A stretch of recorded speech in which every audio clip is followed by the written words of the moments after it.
chiboga na naman. Ayan, munggo, chicken breast, apat na wet bread. Wala mo ng saging, di mo na tayo tawag nito, oatmeal kasi ang mahal ng saging, 110 yung kilo, tapos samantala doon sa suki ko makabili ako ng 30 pesos, halos ang kilo na. Let's go! Ngayon, wala kasi talagang, meron akong misa doon, mainit eh, kaya dito na lang ako sa medyo malilom. Bitbitin ko na lang to. Ito, matik na tong munggo na may baka malagdag ka.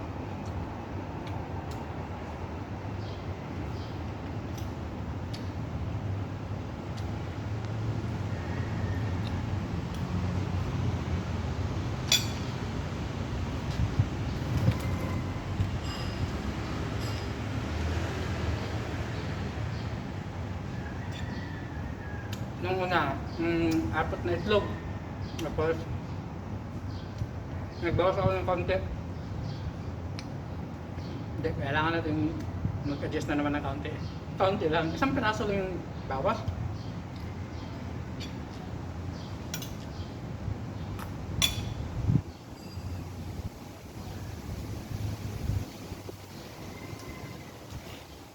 Ito naman chicken breast ko, halagang 205. Dati anim na kainan, ngayon binago ko 3 na lang. Pero yung dami ng mga kinakain ko, parang halos parehas lang din. Ang nabaan ko lang yung interval ba? Dati kasi parang every 4 hours kakain ako. Ngayon 6 to 7 hours na.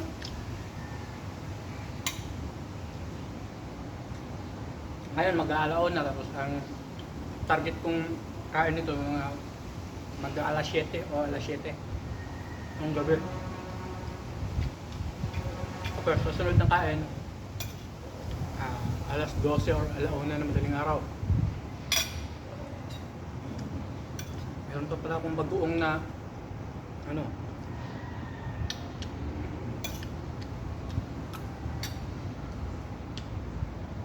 yung diet na wala sa grammar. Tingnan lang natin kung ano yung magiging resulta pag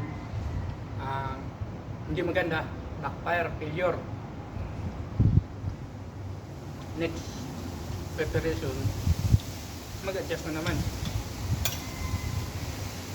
Parang nag-try and error lang ako eh. Ayaw kong pagka ibang tao yung parang pag-eksperimentuhan. Maigi yung sarili natin yung pag-eksperimentuhan natin para pagdating ng panahon pwede na natin sa parang almost perfect mo na. Wala naman talagang perfecto eh. Almost lang.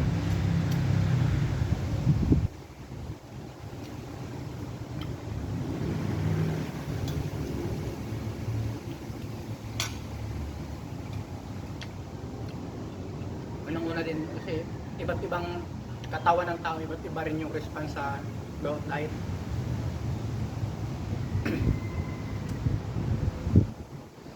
Diba may iba't ibang diet din na sumikat. Yung pumad, yun, one day lang yung kain, isang kainan lang pala, hindi lang one day. Isang kain sa isang araw. Low carb, high protein, high fat diet, high carb diet. Kaya yun, wala talaga, depende lang sa atin talaga kung paano mag-response yung katawan. Atin ba? Depende sa katawan pala paano mag-response.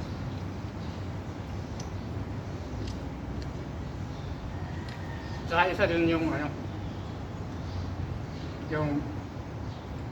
availability ng mga pagkain na yun. Yung pagka kanina sabihin natin keto sobrang OA yung keto diet. Tapos napakalayo mo sa palengke, paano mo ma-sustain yun ng habang buhay? Maglaan ka talaga ng oras araw-araw ng punta palengke. Pagka doon sa area mo maraming gulay, mas talaga, mas malapit-lapit sa katotohanan pag nag-vegetarian.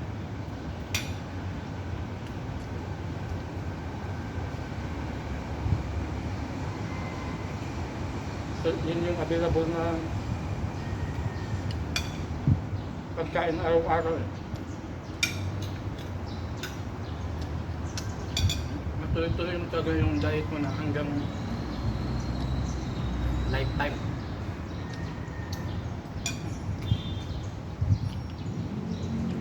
Hindi naman pwede mag-diet ka lang pagka-trip mo lang. Yun yung sinasabi ng pag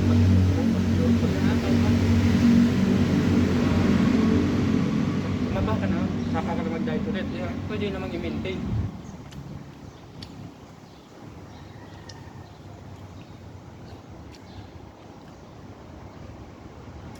Maglinibar ko lang, huwag lang yung dirty bulk.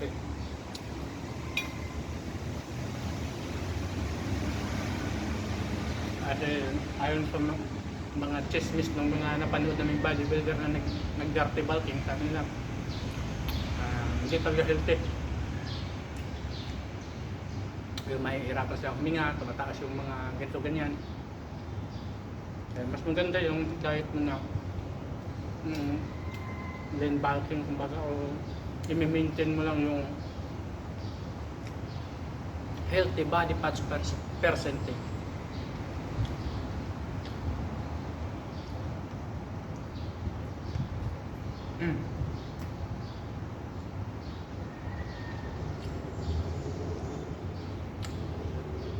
Ayun nga yung tinatawag na healthy body fat percentage kasi yun yung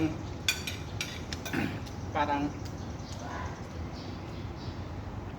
ito, pinaka-healthy na label ng body fats. Hindi ka basta-basta magkaroon ng high blood kasi yung mo parang balance lang lahat. Ano tawag doon? Hirap kasi hindi naman tayo magaling sa theory eh. Magaling na chismis.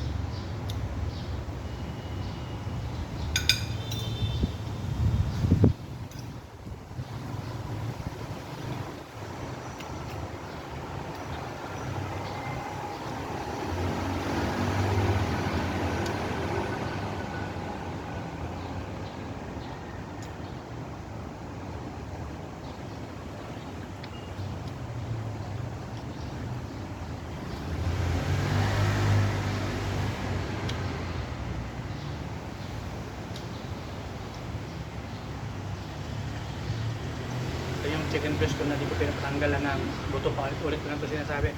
Kasi pakiramdam ko mas malasa pagka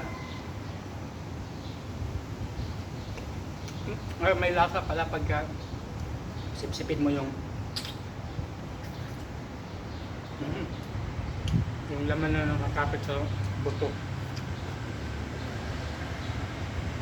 Lalo na nung una na hindi ako gumagamit ng asin.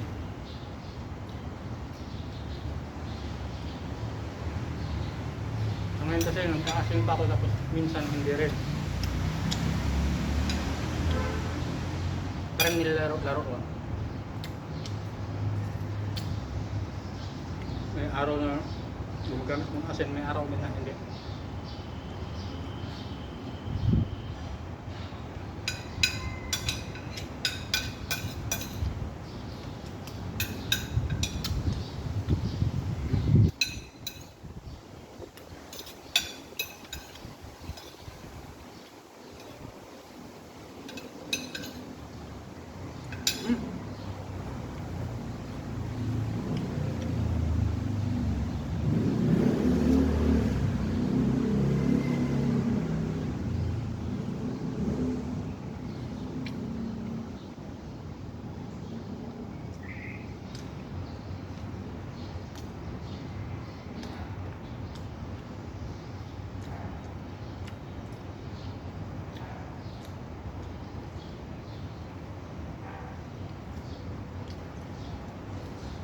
Pagkatitsangan mo na yun, wala na naman yung isa eh.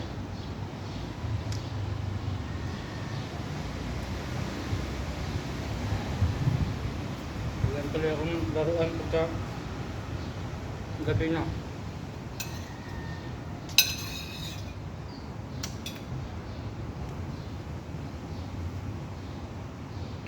Solve na naman. Okay. Pwede na ito magkukuya-kuy hanggang alas 6 or alas 7 nagbabago na naman magkain ng ulit.